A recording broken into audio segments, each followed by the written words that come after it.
Hey, everybody, it's so good to see you, even though I can't see you. Isn't that a beautiful day in the neighborhood? My deaf-blind story, because this month is Deaf-Blind Awareness Month, and I want to share with you my story, my journey of the deaf-blindness process of how I became deaf-blind.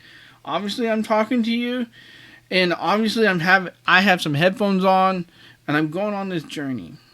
When I was born, my parents did not know the word that I was saying. I didn't realize that I couldn't hear what my mother and my father were saying to me. I was trying to make sound, but I wasn't quite there. And I was at 1.5 years old. My mother decided to take me to the hearing doctor, and they realized, hey, he's hard of hearing. And this is why he's not developing his speech. This is why he's being delayed in other areas. And I want to put hearing aids on me, or according to the doctor. And my mom, my dad, they chose, hey, we're going to make him a hearing child. We're going to make him a child that would allow him to be able like any other child. And not the journey that they set me on. That journey, we didn't know if it was going to be bad or good, but we knew it was going to be a journey that I was going to have to go through. I was going to have to go through a lot of speech therapy. I was going to have to go through a lot of different challenges in life because I couldn't hear properly. I couldn't read properly. I couldn't do a lot of things properly because I could not hear what I was saying or hear properly what other people were saying. And it's still a struggle for me. I really have to work in certain ways to be able to pronunciate my words, be able to do things to help me hear properly, help me be able to talk properly, help me even understand what people say to me. It's still a challenge. As I continue to grow up and be molded and shaped into the child that I was, and I still am. I mean, I personally would say, hey, I'm still a child, but I was being molded. And I learned that I had Usher syndrome type 2 when I was 13 years old, when I was at a soccer game. And we were there at the soccer game. It was at night, and the lights went off on the field because the circuit and the whole electricity thing kind of blew up. And it really sounded like a big bomb that went off. But we realized when the lights went off, I could not see anything. And I screamed, Dad, Dad, Dad, Dad, I can't see, I can't see, I can't see. And so my father came and got me off the field, and we went to the doctor 3 months later. And that's when the doctor said, and they looked into my eyes, and they said, you have Usher syndrome type 2. I was devastated. But I wasn't willing to accept it. I wasn't willing to accept that I'm going to be going blind one day. So I just kept living a life of being hard of hearing. I got my driver's license. I did everything I needed to do. When I was 19 years old, I graduated high school. I got my driver's license. I had my Jeep Cherokee. I was experiencing life, had my independence, going surfing all the time, doing all the things that a normal teenager would do. But I was 19 years old. And I was working at Hume Lake Christian camps. And I was struggling to be able to see at night just to get to my room. A flashlight wasn't even helping. Like, I would think it would help, but it wasn't at all. And there was one day, I could not see anything. It was at night. I'm trying to get to my room from the cafeteria, and I'm just struggling to be able to get there. And I arrived to my room, and I was panicking. I was scared. I ran into some trees. I kind of fell off the road a couple of times. because I didn't see what was happening. It was dark. I mean, it's hard to see. If you had vision, it's hard to see. And I realized maybe I should use a blind cane to help me define where the road is. So I called my mother, because we already knew that I was going to be going blind one day in my life, but we didn't really think it was going to be legit. But I was like, well, if I take it and just help me find where the corner, the road is, I can get to my house I was staying at. So my mom shipped me out the cane, and I just used it. Anytime I heard any sound of a human being coming by, I would fold it up and nobody would know.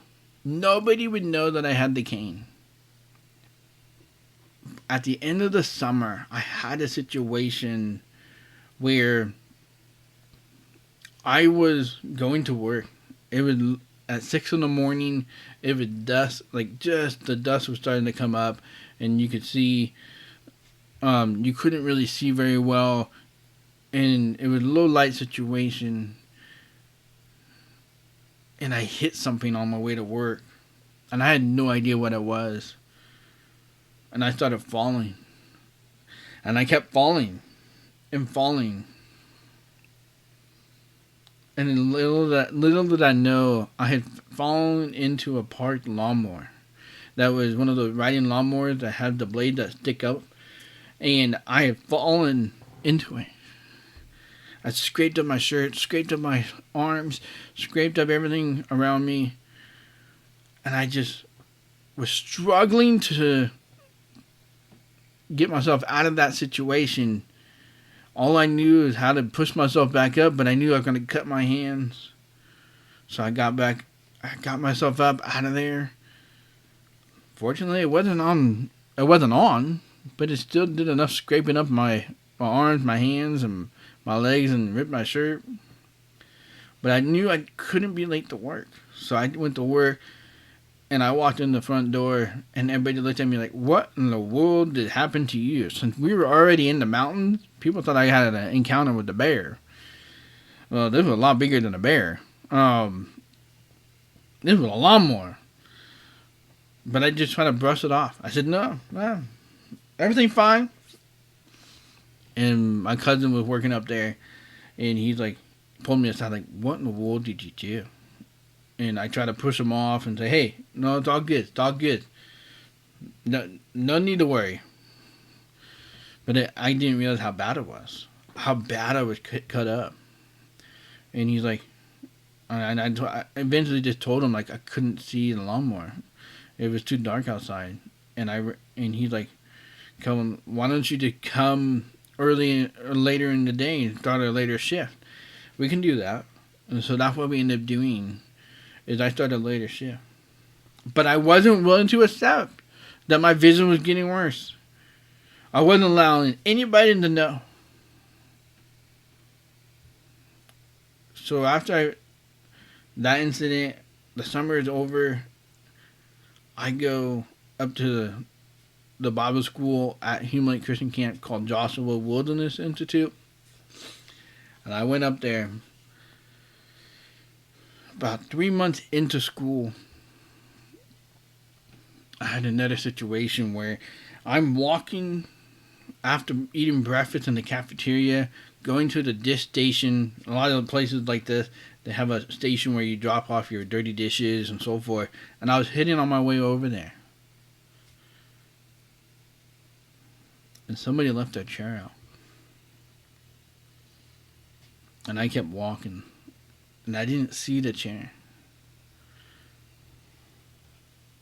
Boom! I hit the chair, fell over, landed on my knees, and I just started crying.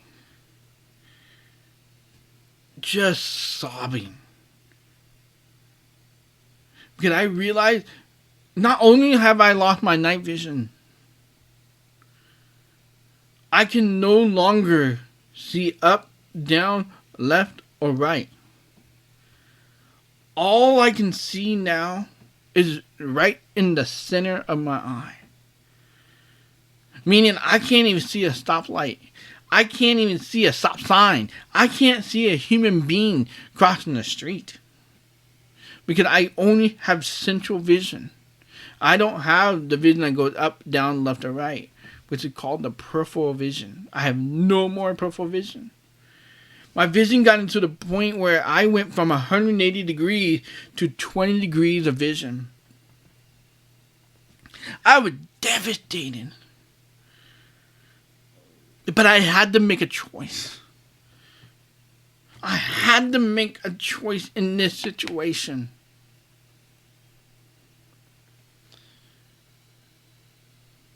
Am I going to embrace deaf blindness? Or am I going to keep denying myself and telling myself, saying, no, you can see. Yes, you can see. You can see. You're not blind. I had to make a choice. At that point,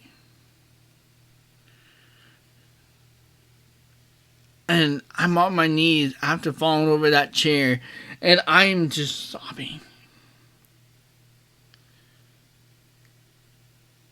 And I made a choice.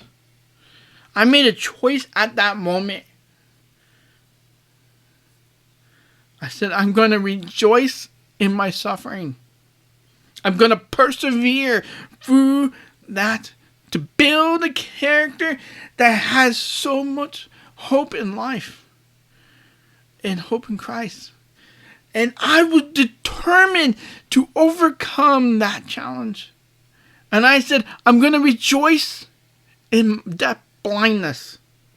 Because I was born hard of hearing, and now I'm legally blind because I went from 180 degrees to 20 degrees or less, which is the definition of legal blindness, is 20 degrees or less. This journey was not easy for me. Yes, I had to find joy in the pain that I was dealing with. Losing my vision, losing my driver's license, losing all those opportunities that I needed to have my independence.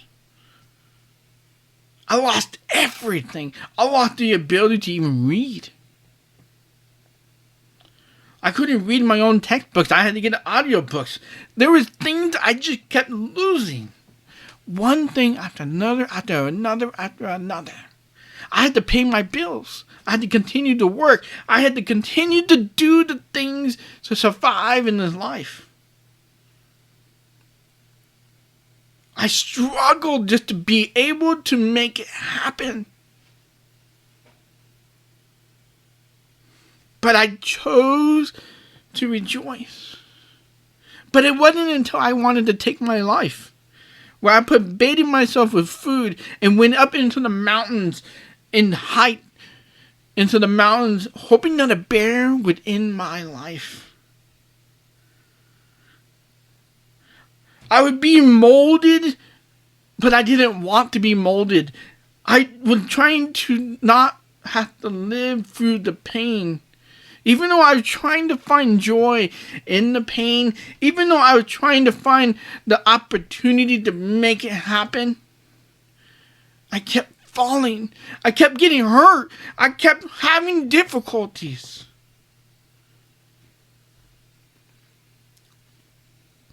But that still small voice that day, when I had tried to have the bear attack me in the mountains, that still small voice said to me, Calvin, it's going to be okay.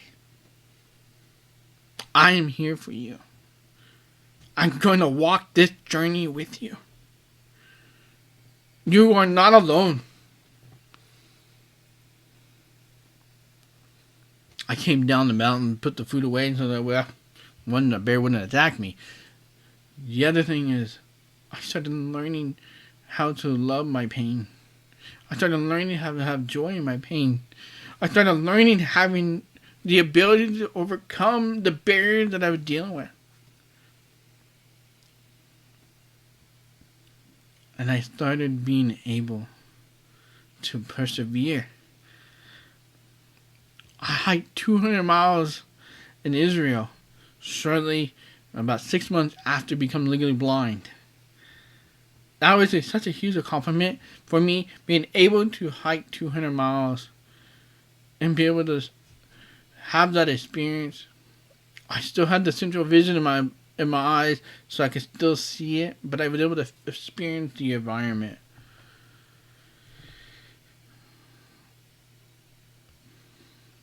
But the journey doesn't end here. I learned how to have joy. I persevered and I built a character. And that character kept going. And I kept moving. But I didn't realize how bad it would hurt when I turned 28 and walked into the doctor's office. And I would look at the chart and the central vision of my left eye would be gone. I would not be able to see clearly out of my left eye. I just sat there with my wife and I just cried. I just cried like, I can't see. I can't see in my left eye. I'm actually going blind. I mean, I was okay with legal blindness. I have accepted that grieving process. I've been able to overcome that process. But I couldn't see out of my left eye anymore. And that journey was painful. It still is painful. This month is June. And on this month, a year ago, I lost the clarity in my right eye.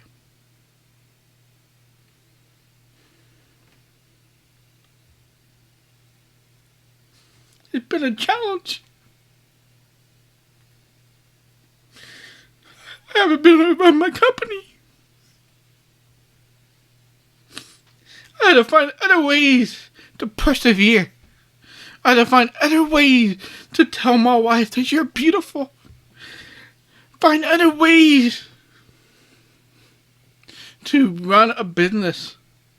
To build technology to help blind and deafblind individuals travel fully independently.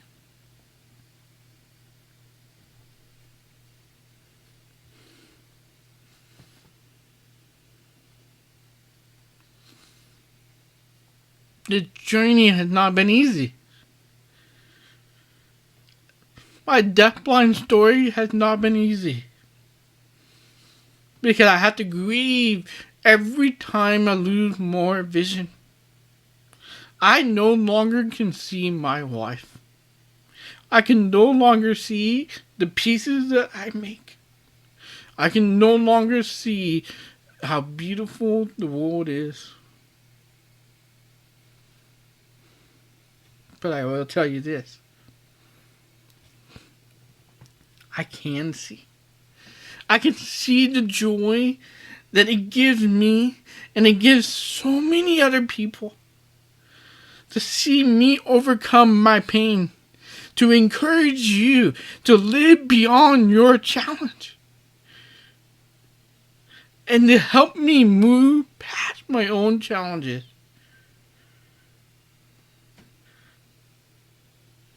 And to help you build your character. To help me encourage you for your challenge. It doesn't mean my life is perfect. But I will tell you, just like this piece, it's beautiful. It had to start over. Because it was looking great. But now, it might not be perfect, but it's beautiful, just like you. Go live beyond your challenges and follow us on TikTok, YouTube, Twitter, Instagram, and I'll be there for you to encourage you to live beyond your challenges. And this month, June 27th, 2021, there's going to be a live auction for all of my pieces. So I'll be selling vases, pots, and mugs in this auction. And it's going to be first come, first serve. So you got to go to the link in the description. That'll take you to sign up for it. Get on my email list. I'll be sending out a notice this in the next couple weeks to let you know how to sign up, get in there, be able to get into the auction. You guys have a good one. Go live beyond your challenges, and I'll see you next time.